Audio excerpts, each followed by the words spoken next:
Hey everybody, welcome to the video. NASCAR continues its trip out west this weekend as we head to the desert for the Pennzoil 400 at Las Vegas Motor Speedway. This will take place on Sunday, March 6th at around 3:30 p.m. Eastern. And hopefully you all enjoyed the race last weekend at Fontana. And while it was crazy at times, or pretty much for the majority of the race, I thought the racing was overall very solid and was a very entertaining race as far as a large intermediate oval goes. So hopefully we can see more of that this weekend, but hopefully the cars can kind of keep it together. We don't see as many wrecks because that did burn me in a couple of spots as far as DFS goes. But I have enjoyed the racing so far with the next gen car. And I think what NASCAR sought out to do, it's so far worked, as there's been a little bit more parity to start the season.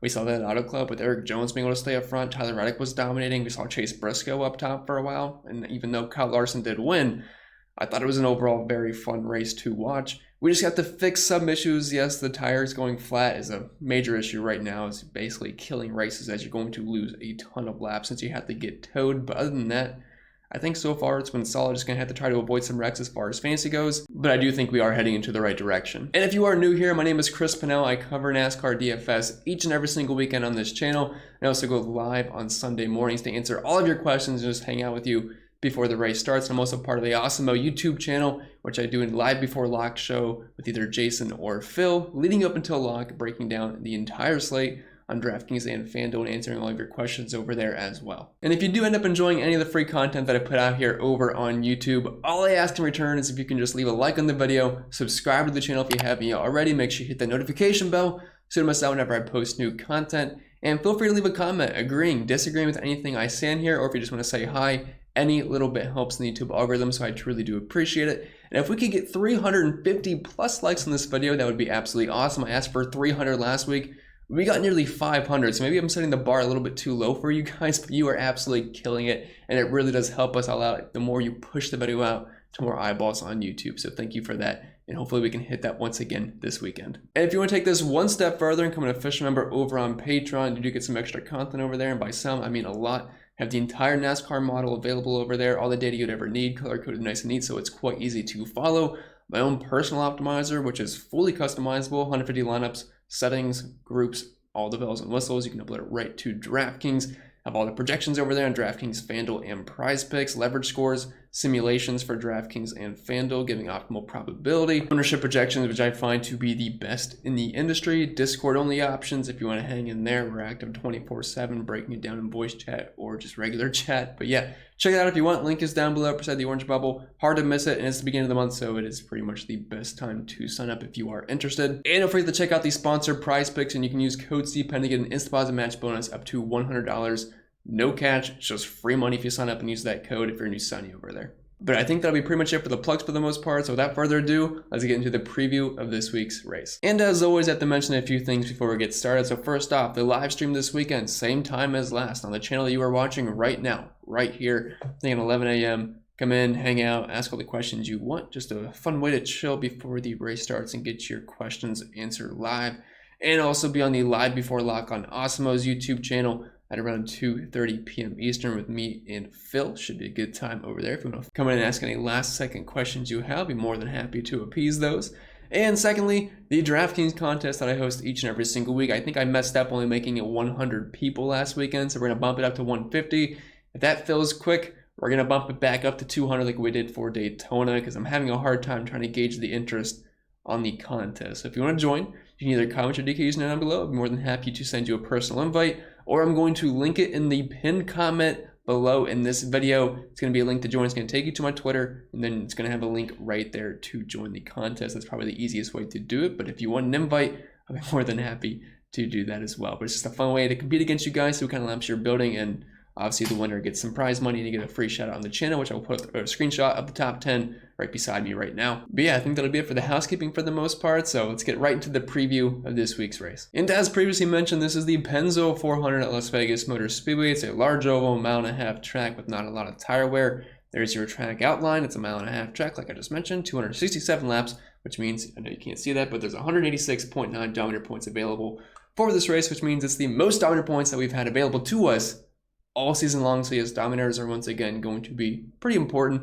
Now I'm recording this section before qualifying. I'm going to record the rest after once qualifying happens, but assuming it's not a complete wreck fest in qualifying, once again, we're probably not going to be stacking it back like we did at Auto Club and Daytona. So making sure you have pretty much 2 dominators in all of your lineups is going to be the best way to go about it, whether it be cash games or tournaments. You might be able to stretch that to 3, but for the most part, we're looking at 2 per lineup. So there's really nothing too special about building lineups here. Just mix and match your dominators and get a mix of PD and cheap plays, and you are well on your merry way. But with that being said, I think that's pretty much it for the previews. Let's dive right into the driver by driver breakdown. And if my overall thoughts on the pricing this weekend, I think DraftKings made it pretty soft up top. I would think that Kyle Larson should be around $12,000.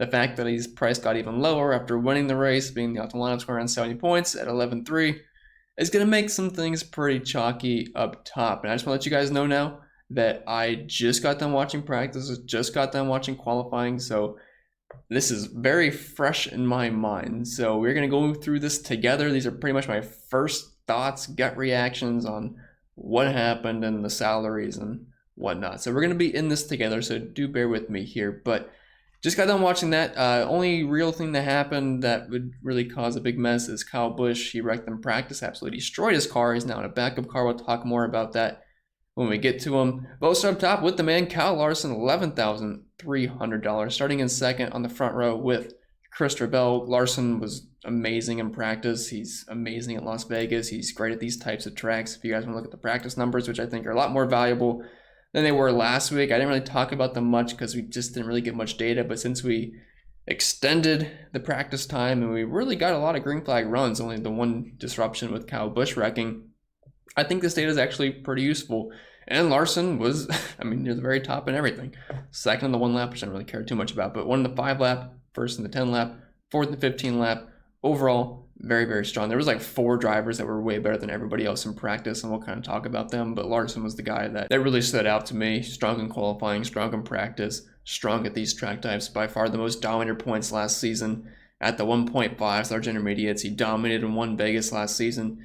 See no reason why it can't happen once again. And like I said early in the season, if we're just betting on talent, guys that are just good at driving race cars, since we're a little bit in the dark on the next gen car, Kyle Larson at the very top of the list there. And at 11.3, he is going to be major chalk. So I would play him in cash games and tournaments. Yeah, I mean, there's obviously some other guys we can get to, but just give me all the Kyle Larson. I'd rather get different somewhere else. Chase Elliott, $11,000. He is going to be a tournament play only for me, just because I'm playing Larson, and depending on some Kyle Busch news, he's probably the other chalk driver up top. And yeah, Kurt there starting 31st, $8,900. But Elliott was the fastest car last week. Like, he honestly probably should have won that race. And then we had the whole incident where Kyle Larson, his spotter didn't see Chase, and it just, well, Kyle Larson didn't see Chase, and it just ended his day, and then he spun out at the end. So that's a big thing. But starting in 5th, I mean, Larson, I think, is more likely to dominate this race. He was faster in practice. If we want to look at Chase Elliott's practice times, I mean, there were 5. They just weren't as strong. 7th in the 5 lap, 10th in the 10 lap. So, I mean, I like Chase. I think he's a fine turn play, and he looked like he had a really strong car last week. And if Elliott never wrecked, I think Elliott probably dominated and won that race. And unfortunately, we didn't get to see that play out. But the guy's a good driver at Vegas, very strong numbers, good at the large intermediates, good at similar track types. So I don't see a reason why you wouldn't like Chase Elliott. Don't let that 26th place finish last week fool you. He had a very, very strong car. There's nothing you can do about incidences on the racetrack. Joey Logano, $10,800 starting in 6th.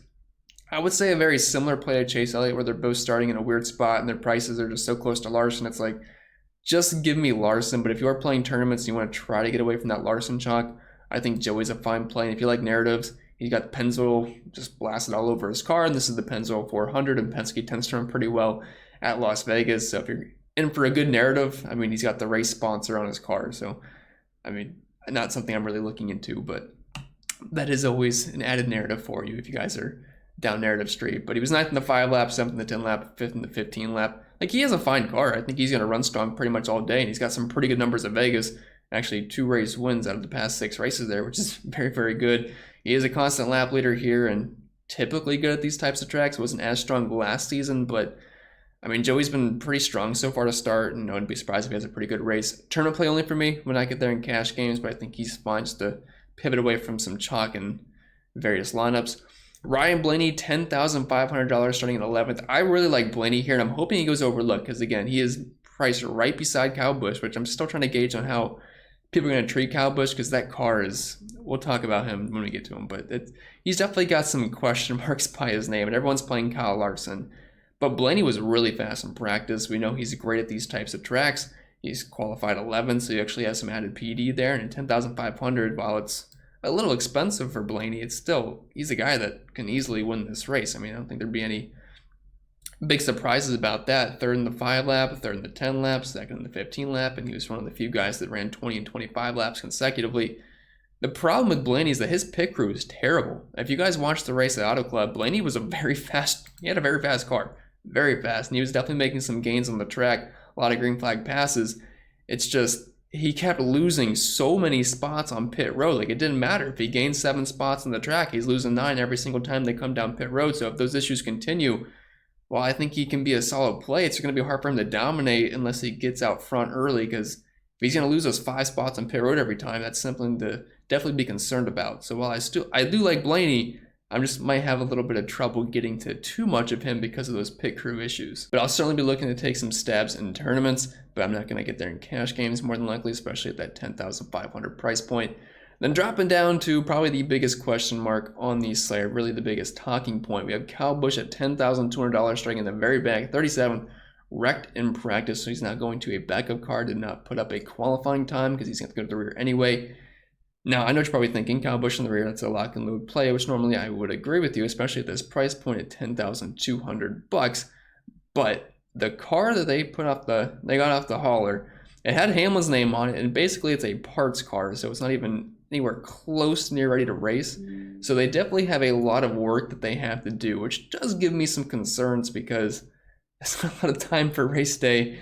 And starting in the very back, he's probably not going to dominate any point in this race. And guys like Kyle Larson, Ryan Blaney, William Byron, they offer more of a ceiling. Their floor is not as nearly as high as Kyle Busch, but if that car is not up to par and he's like kind of like a P15 guy all day, which is fine in cash games, we're probably getting the Kyle Busch in cash games. I've not yet read my projections. Like I said, the qualifying just got done, so I threw the numbers in and we're talking here now. So just kind of talk through it together.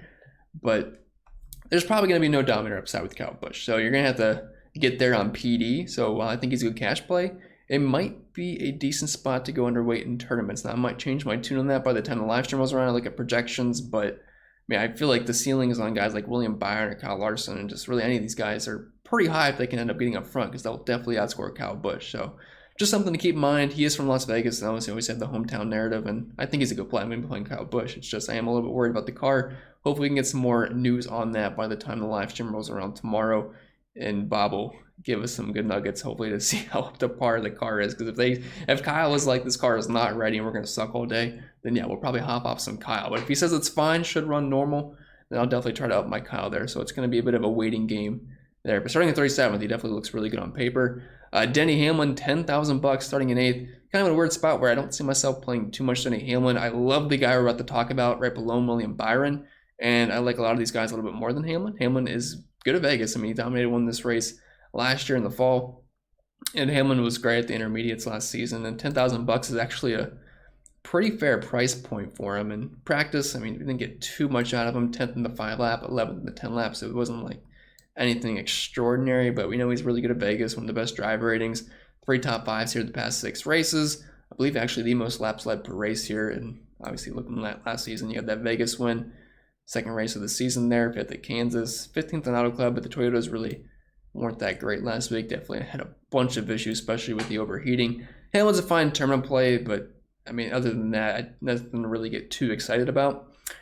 But one guy I'm definitely excited about, and I've been saying this all week, like even on Monday and Tuesday before we had pricing, I've been saying I want to be like, not all in on William Byron, but I want to be way overweight in the field, and I was around 25-30% ownership, or personally, my exposures, I guess, on Byron last week. And I was thinking he's going to be around 20%. He ended up coming in at 10% owned, and he was looking like by far the best play in the slate, especially that low ownership, because he was getting up front. He was right there with Tyler Reddick being one of the best cars on the track. I mean, yeah, Larson won the race, but Chase Elliott had issues instead of William Byron, but those guys were super, super fast and faster than Larson. And it's kind of a similar spot this week where he's offers you a little bit of PD, starting in that 10 to 15 range. He's in the upper to mid 9K range. Well, mid 9K range last week. Now he's at $9,800. So if he was 10% last week, I'm hoping people just keep not clicking on Byron's name, especially after 2 bad finishes to start the year. But I love Byron in this race. He was 1st and 5th last year in green flag speed at Las Vegas. Starting at 14th, he had great practice numbers this afternoon. 1st in the 1 lap, 2nd in the 5 lap, 2nd in the 10 lap, 1st in the 15, and 1st in the 20.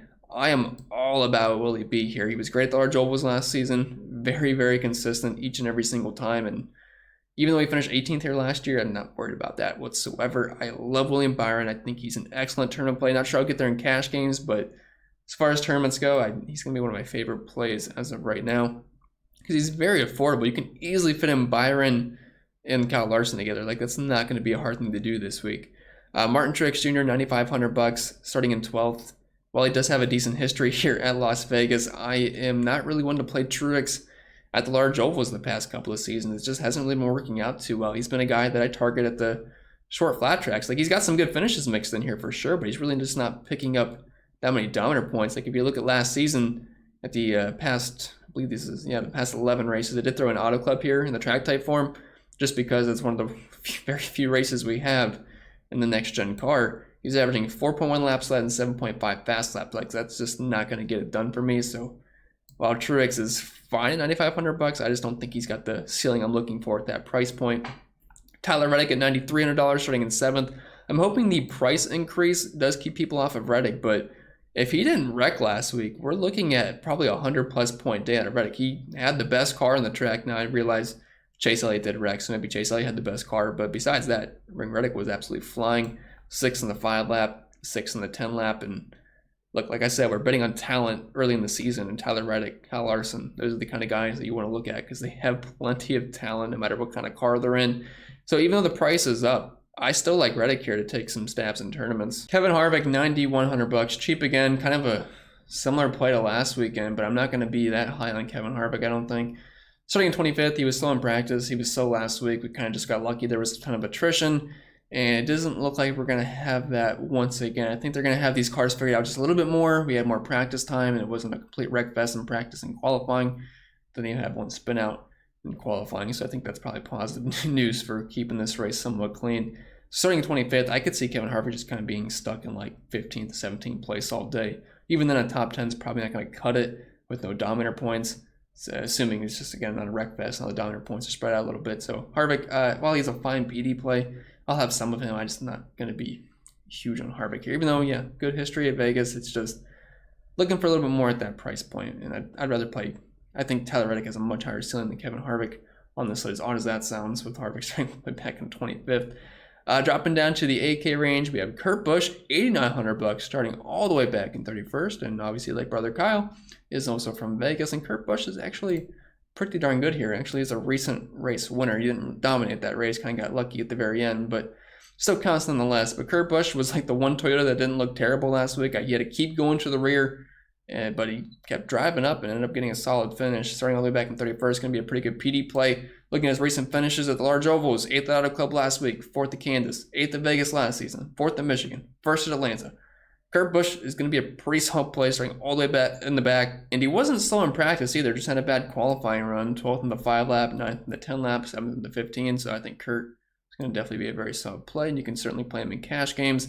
Alex Bowman, $8,700, starting in 13th. Kind of a similar play to last week. He was fast in practice, 5th in the 5 lap, 5th in the 10 lap. Should be a top 10 car for the majority of the day. If I like all the other Hendrick cars, I gotta think Bowman should be pretty good as well. Brad Keselowski, $8,400, starting in 15th. If you were just solely looking at track history, you'd think this is probably the best play in the slate because Keselowski has absolutely killed it at Vegas. Great average finish, 3 top 5s the past 6 races, always inside the top 15. Problem is he is no longer in a Penske car, and $8,400 for a Roush Fenway Keselowski racing car, which is probably fine. But I mean, top 10 is probably a pretty solid day for Keselowski. Practice was not pretty. 26th in the 5 lap, 19th in the 10 lap, 12th in the 15 lap. I just don't have really high hopes for Keselowski here. So while he might be worth a shot or two in tournaments, I would much rather get to pretty much everybody else in this 8K range. So I don't see myself playing too much Kes. Christopher Bell is going to be an interesting one because he is on the pole and he was bat fast in practice, $8,200. I could see people taking some stabs here just because of how fast he was in practice, and I totally get that. I don't imagine his car is just going to be randomly slow tomorrow when the green flag drops. I know he's got Larson right beside him, which is the problem because I could easily see Larson overtaking him, but he was 4th in the 5 lap, 4th in the 10 lap, 3rd in the 15 lap. I know Bell wasn't impressive last week, but again, I'm not going to put too much into how Toyota's performed because overall they just all sucked. They had overheating issues, and it was just a bad day for Toyota. That was anybody else really besides Kurt Busch. But I think Bell is certainly somebody that you should consider rostering. I'm not sure exactly how much Bell I'm going to play. I'm not sure if I'm going to, in my Bell lineups, make sure Kyle Larson's not in there. But $8,200, there is certainly some dominator potential here because it's not like he's in a bad car. He's in a JGR car in the 20 car, which we've seen Eric Jones dominate with in the past. I think Bell is certainly someone we should be looking at in tournaments. Probably not going to get there in cash games, but I still need to run some of my numbers and get my final thoughts on that. Austin Dillon, $8,000, fresh off a P2 last week. He is starting in 10th place. I would imagine nobody at all is going to be playing Austin Dillon, but I don't think he's a terrible play because the guy is a top 15, top 20 machine at these track types. And if you remove his DNF at Michigan from last season, he's like a perfect 12 for 12 at finishing inside the top 20 at 1.5 and 2-mile tracks. Practice numbers were terrible, 27th to 5 lap, 22nd to 10 laps, which is definitely going to draw down ownership. People are going to look at these numbers, and the guys that were fast in practice are definitely going to get some ownership bumps.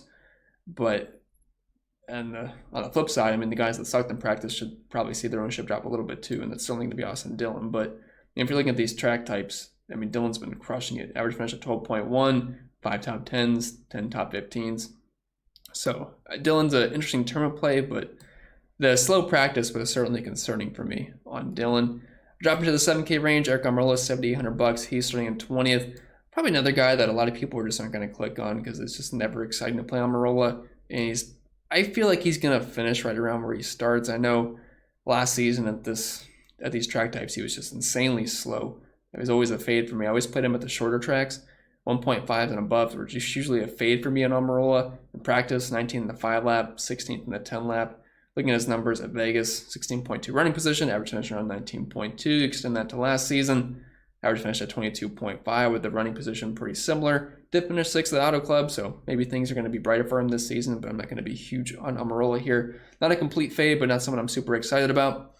Austin Cindric, $7,700, qualified third. If he's going to keep qualifying so high, it's going to be hard to play Austin Cindric because we know he's a great driver, and he's had success at Las Vegas in the past in the Xfinity, and he's in a Penske car, the number 2 car, which we talked about, Brad Keselowski. This car has done pretty well here in recent memory.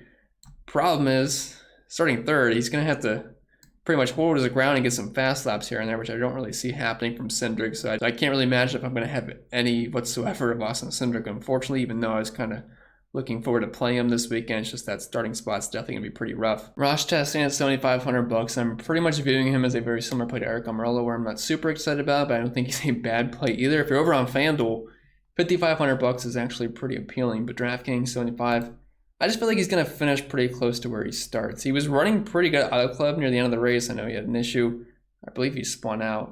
Did screw me quite a bit because I did have a decent chunk of Ross Chastain. He was 11th in the 5 lap. Not a ton of data to look at for Ross Chastain. I can't really look at the previous numbers of Vegas because a lot of that was in really junk equipment. Finished 29th last week, but I mean, he's got top 15 upside. It's just wish the price was a little bit lower. Eric Jones, $7,300 starting all the way back in 23rd. He did a lot better than what I thought he would last week. I had a lot of unders on him on his props. I did not really play him at all in DFS. It didn't work out because Eric Jones held his ground and he had arguably the best car on the track. Green flag speed-wise, he was near the very, very top. Eric Jones was super impressive, and I did not see that coming in the 43 car. I just didn't think he was capable of it. And you guys know me. I like Eric Jones. When he was in the 20 car, I was playing Eric Jones every single week. So, I mean, if he's going to be good again, I'm all for it because you guys know I love Eric Jones. He was 18th in the 5 lap. Starting back in 23rd, if he's going to bring somewhat similar speed like he had last week, I don't think he's going to be that fast. But he actually did have a good finish at Las Vegas last year in the Gen 6 car. And starting 23rd, I think he's got top 15 upside. I got him projected for like a 15, 16 place finish. And that's not a terrible play at $700. And he obviously has upside for more like we saw last weekend. So I don't hate Jones here whatsoever. Ricky Stenhouse, $7,200. He should have speed. He wasn't that fast in practice, but I think he should bring a little bit more speed during the race. Starting in 9th, though, it's going to be hard to get to him at that price, which he was starting further back. If you want to tournament play, Stenhouse is your guy. It's just I don't really have high confidence in him. He actually is pretty good at Vegas. I believe he had a P2 last season. Average finish of 14.3 here, 2 top 10s, and typically always inside the top 20, and always has top 15 upside at these track types. think he's fine, but the starting spot's definitely really tough to get to. I would probably rather play Daniel Suarez here, $7,000 starting in 21st. He's not $6,100 like he was last week, and I mean, now I thought he was going to win the race. I mean, I was pretty high on Daniel Suarez in tournaments. He was like not even like, was he like 2% owned on FanDuel, and he was pretty low owned on DraftKings as well. So that ended up working out very, very well. Thought the Lawnmower Man was going to pull it off. Unfortunately did not, but I believe he still had a top 5 finish. I think he finished P4. Not sure he's going to P4 again, but starting in 21st, top 15 upside pretty much every single time with these tracks, especially with Trackhouse Racing. So I think Suarez is worth a look in tournaments. I think a lot of people are going to go there. Even though he had a good race last week, just the price jump at $7,000 does not make him look that appealing. Chase Briscoe starting off in the 6K range, $6,900, starting in 4th. Going to be hard to get to him. I know he got up front at one point last week and was leading some laps and looked pretty good. It's just starting in 4th. Maybe this is similar to me not wanting to play Eric Jones. I just don't see him being the optimal lineup starting in 4th place. He was 24th in the 5-lap in practice. He might end up having more speed. Obviously had a good qualifying run. I'm just not super high on Briscoe here with the starting spot. Projection-wise, he's not going to grade out that well. He's going to have to get up front at some point because it's not like he's $5,500 starting in 4th where maybe a top 10 will get it done. He's nearly $7,000. So he's going to have to pick up some fast laps and maybe some laps sled with a top 5 finish to be optimal. Cole Custer, $6,700. He's starting back in 24th. I think he's a fine, cheap PD play. Was 8th in the 15 lap, 13th in the 10 lap. Those are not terrible numbers. Numbers at Vegas, going to look past those because it's a pretty small sample size. But he finished 11th at Auto Club last week, 18th at Kansas last season. Didn't have a good finish there. But I think Cole Custer's fine for where he's starting. There's certainly some upside in that pretty low price point. Chris Buescher, $6,500. He's starting in 27th. Similar to Keselowski, his teammate now. Not a good practice run. They're both pretty slow, but 20th in the 10 lap, 20th in the 5 lap. Chris Buescher's a guy I tend to like to play a lot at the large intermediates. And he's got a good track record at Vegas, 16.3 average finish, 5 top 20s the past 6 races. And if you're willing to look past his 35th place finish at Auto Club, last year 12th, 25th, 15th, 16th, typically run around the top 15. So I think Buescher at that price point, certainly going to be a pretty solid play and definitely one of my favorite cheapies of the weekend. Bubba Wallace, $6,300. He's starting in 17th. Hard for me to get to too much Bubba here. Looked pretty terrible for the majority of the race last weekend. Ended up surviving, so the finish wasn't terrible. Did get a top 20, but that was more survivable than anything. Did finish top 20 last time at Vegas. I don't think he's a terrible play, and the price is enticing. It's just Justin Haley is right there starting, 11 spots further back, and I feel like they have some very similar upside. So just going to have a hard time to get to a lot of Bubba. Speaking of Haley, this is purely just a PD play, very cheap on FanDuel, cheap on DraftKings, starting in 28th. He was running top 15 for a decent chunk of last week's race, was actually going to get a somewhat solid finish, but at the very end, ended up getting spun around, so finished 23rd. It could have been a lot better than that. So $6,100, I feel like he's going to end up being pretty popular. Dropping down to the 5K range, we have a very cheap Harrison Burton, $5,900. A couple of bad finishes for him. Starting in 19th, I think he's going to finish pretty close to where he starts. And while that's not a terrible play at $5,900 for a top 20, I just feel like we could get a little bit more upside with a couple of other guys down further for as far as finishing position and PD upside goes. But I think Burton's not a bad play. I will have some just to fit in some studs up top. Looking at the practice numbers, they weren't awful for Burton. They weren't super impressive, but 16th in the 5 lap, 18th in the 10th, and 10th in the 15 lap. It could certainly be worse. I don't hate Burton, but Hemrick's a guy I think we should have our eyes on. $5,100. He's in a colleague car, so I feel like him and Justin Haley should have somewhat similar finishing position upside. But Hemrick was pretty fast in practice. 8th in the 5 lap, 8th in the 10 lap, and 6th in the 15 lap. And we know Hemrick's been here before, so $5,100. I don't think Hemrick's a bad play. I will definitely have some interest in Daniel Hemrick at that cheap price point, hoping for a top 15 because that's all he'll need to do to be able to pay off that price point. Ty Dillon, $5,600. He is starting all the way back in 32nd. He is probably your chalk PD cheap driver of the week just because of this starting spot, and he actually has a somewhat decent history at Vegas. Finished 17th last week at Auto Club. Again, that was kind of more of a survival of the fittest race for the guys in the back, but I don't hate Dillon at $5,600, and he's on the same team as Eric Jones, and we saw that car definitely had some speed. Greg Biffle is back this week, only $5,500 starting back in 26. If he was starting further back, I'd have more interest, but I just don't feel like New York Racing is going to have top 25 upside. I would rather get to Ty Dillon. I know Greg Biffle, popular name back in the past just because of what he's done, but I mean, Biff was fine cheap if you just want to differentiate down low, but I'm probably not going to single him out in cash games or anything. Michael McDowell, $5,300, probably won't have much ownership whatsoever for where he's starting, but at these types of tracks last year, Michael McDowell was a top 20 machine, so I don't think he's a bad pivot just to get off of a chalky Ty Dillon, for example, down low, but for the most part, you're just mixing and matching these guys anyway. No real strong stances on any of them. Corey LaJoie, Todd Gilliland, two very similar plays here. Gilliland with Front Row Motorsports, similar to Michael McDowell, which they definitely do have top 25 upside. Looking at these guys' finishes last week, Corey LaJoie finished 28th. Todd Gilliland had a pretty nice P20. Again, survival of the fittest down here, but both guys are capable of getting top 25 finishes. Both starting around 30th place. They're dirt cheap. If you just want to fit in some extra studs, feel free to throw in LaJoie, Gilliland, but all these guys are kind of all the same, although Harrison Burton, Daniel Hemrick actually have some decent finishing position upside compared to the rest.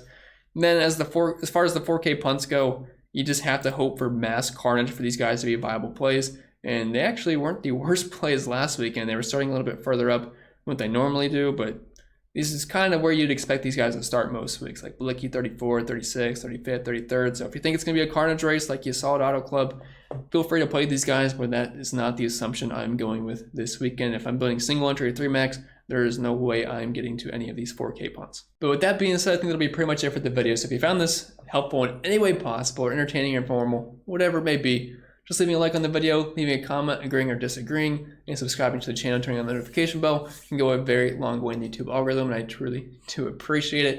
And again, check out the Patreon if you want lots of extra content going up later tonight, ownership projections, the projections, and basically everything. I'll have the articles out by tonight or tomorrow morning, and I'll see you guys live tomorrow for the live stream at around 11 a.m. on this channel. I'll be live before lock on the Awesemo YouTube channel around 2:30 p.m. Eastern. And don't forget to join the DraftKings contest that I host each and every single week, 150 spots. Let's try to fill that quickly. And don't forget to check out the sponsor of the show, PrizePicks. Use code CPEN to get a free instant deposit match bonus up to $100. That's free money.